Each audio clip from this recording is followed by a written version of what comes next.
everyone, this is Elisa from Anaya's Toy Box Crochet, and I'm here to show you what I've been up to.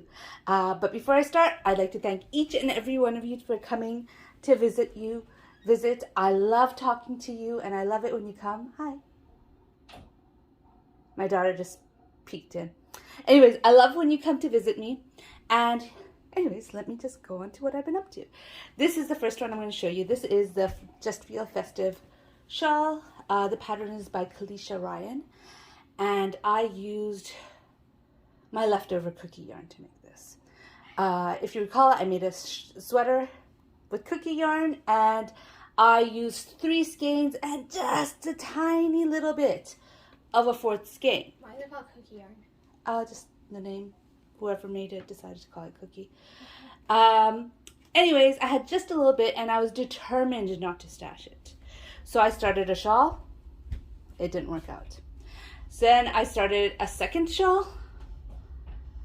I made a mistake at the beginning, and I was like, can I live with it? And I decided I couldn't live with it. And so then I decided to make the Just Feel Festive shawl because it's beautiful and it doesn't take too much brain energy, so you could get it done really quickly.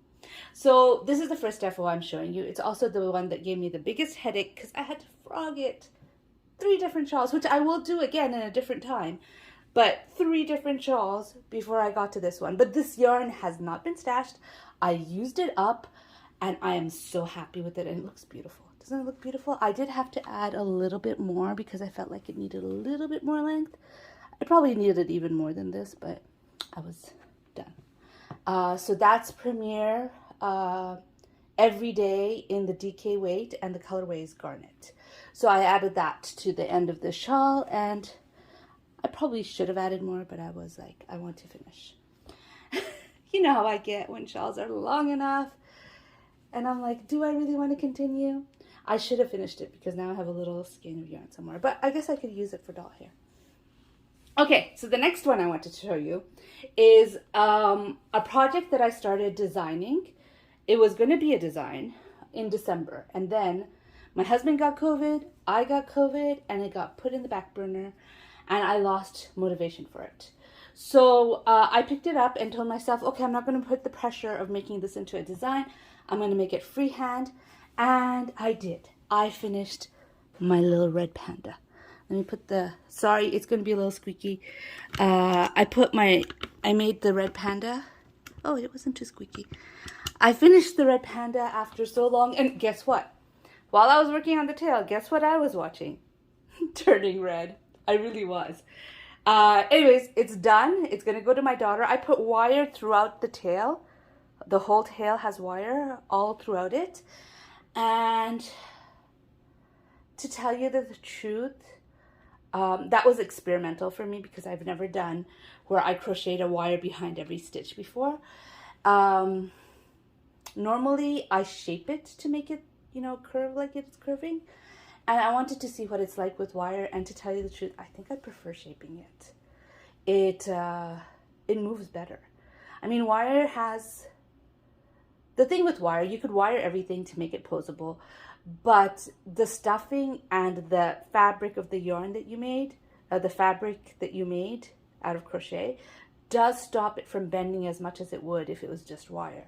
And I feel like this one, even though it's got wire behind it in every stitch, is not bending the way I want to do it. And I think that in the future, if I ever want to make something which I want it to bend, I'm going to shape it, which I have done before, because I think it just works out better. It actually works better. Okay, so my next entry is for Amigurumi Wars. So this is one of the patterns that Laura, Mad Mimi Farming and Crochet, or Crochet and Farming, pulled for this month, and I made this. This is a pattern by String-a-Ding Ding, and yeah, it was a very quick make. I made it quickly, and I used the same yarn. I could have gone and got a lighter color so you could see the mouth, but it was there, and I'm like, I'll just make a football out of that. So I did. So I have quite a few FOs. I showed you, I got from Premier the dragon fruit and the watermelon colorways. from the new fruits yarn. Well, I made fingerless gloves. Here they are for my daughter. These are a little bit loose on her. I tried a new pattern. This is knit. It's not crochet. So I'm not as familiar on how to, check if it fits her before making it. But that's what I made. And I also made for my son with the watermelon colorway. This one looks more like a strawberry colorway, to tell you the truth, because his little hands are so small. I didn't get a whole repeat. My son is 6 years old. So he wanted fingerless gloves because, of course, he's seeing his older sister getting them. And he thinks, ooh, those are cool. I want them. And so I made those. Those are, again, knitting. His one did not take much time at all. Hers took a little bit more time because of how long it is. But they were quick makes and they were easy. And I'll have the pattern linked down below. It's, I think it's a yarn inspiration pattern. Yeah, it's a yarn inspiration pattern. And it's called Really Easy Wristlets. And I just used their measurements exactly how they said, but I made the ribbing part here longer. And with his one, I wrapped this one around because it's worked in rows. I wrapped this one around his hand and pulled it tight so these ones fit better. And just took away the amount of rows that was not for him. So I cast on less stitches, but I used the pattern almost exactly there. Well, not exactly. I mean, I did it for his hand, not for a grown-up's hand. And my last FO that I have to show you is a basket. I had to make a new basket because, sorry, didn't mean to hit you guys. I had to make a new basket because, I had enough scrap yarn that I needed to make a new basket. So there it is. I will probably list this in my Etsy store at one point, or I'll give it to somebody. I don't know what I'm going to do with it. But basically, it's got my scrap yarns, all of it from the last time I made a basket. And that's what I do. I keep little scraps, like balls like this big. As you could see here, this is the easiest one you could see. It's the Pipsqueak yarn from Bernat that I used for, using up. I made a cowl for my daughter. And if you see, it's not enough to go make a whole round of it.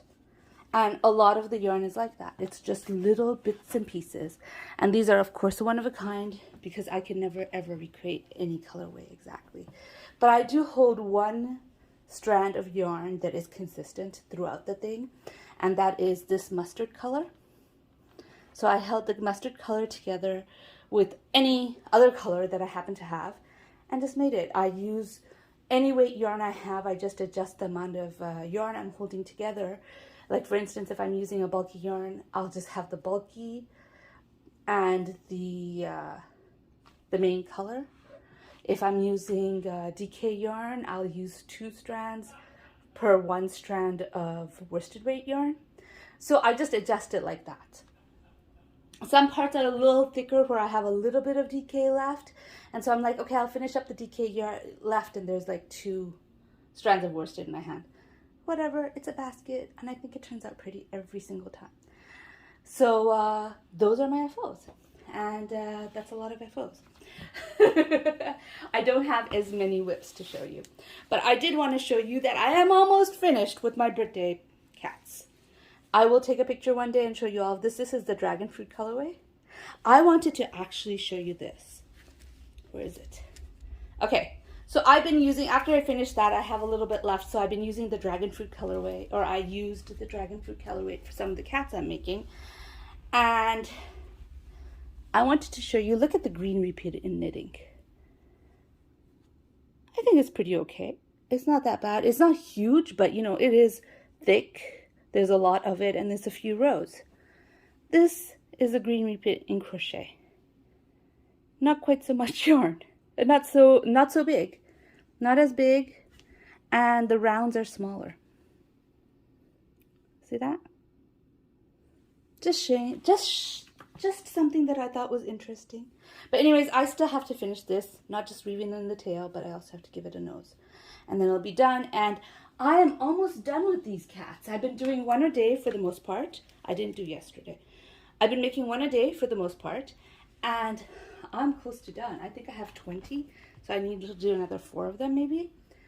Thank you guys so much for suggesting that pattern. That pattern went so quick. I mean, I was struggling last time. Oh, I found an FO.